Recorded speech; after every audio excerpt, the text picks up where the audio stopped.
Let me turn now to a Republican who has spoken out against former Vice President Dick Cheney a number of times, Congressman Ron Paul of Texas, who has also been an advocate of not doing international intervention when it comes to terrorism and when it comes to fighting terrorism, because that's not the way to do it, in his opinion. Congressman, good to have you with us tonight. I appreciate your time.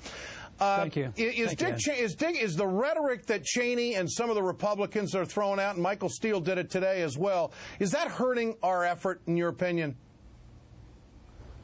Oh, I don't know. I haven't quite figured all that out, and my attack was not initiated by myself. You know, I was asked about it, what I thought about him speaking out, and I just thought that he had had his 8 years to try to do things and left us with a lot of problems, so it was sort of out of character to come back and start chirping at the president for this. But really, my beef is that foreign policies never change. There's a lot of talk about, you know, when the Republicans are running against the Democrats, like when we were running against Clinton, we were the peace party and there was too much intervention.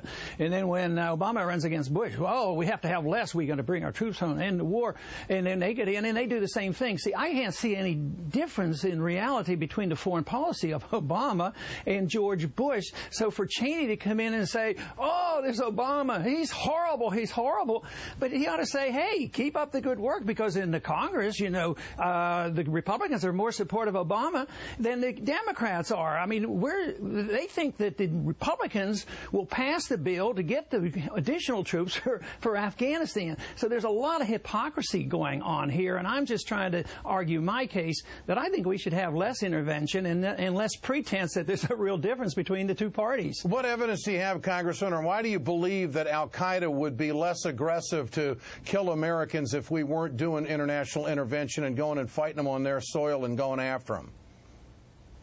Well, they didn't exist till we got over there. We helped create them. Matter of fact, we even, our CIA helped radicalize the madrasa schools, because we were allies with them when we were trying to fight the Soviets and put them out of Afghanistan. So, yes, we helped initiate that because they understood our argument. Hey, look, these communists are bad people and they're invading your country. They want to take over.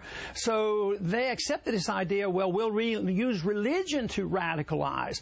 And I don't happen to believe the al-Qaeda is one unit. I think they're just scattered number of Muslims who have been influenced by the radical element of the Muslim religion, which I think is rather minor, just like there is in the other religion, including the Christian religion, that they can advocate violence. So I think that's what it is. I don't think there's a monolith. I don't think for a minute that Osama bin Laden is running this show. I think this is, you know, not philosophic, well, partially philosophic, but it's theologic too. Yeah. And they get aggravated and angered by us dropping bombs on them, which Obama continues to do and which Bush did and Clinton did. They all do it. We only have one foreign policy. They get angry. How do you kill civilians doing this? Congressman, you've been an advocate for civil liberties and privacy and protection and such stuff as that.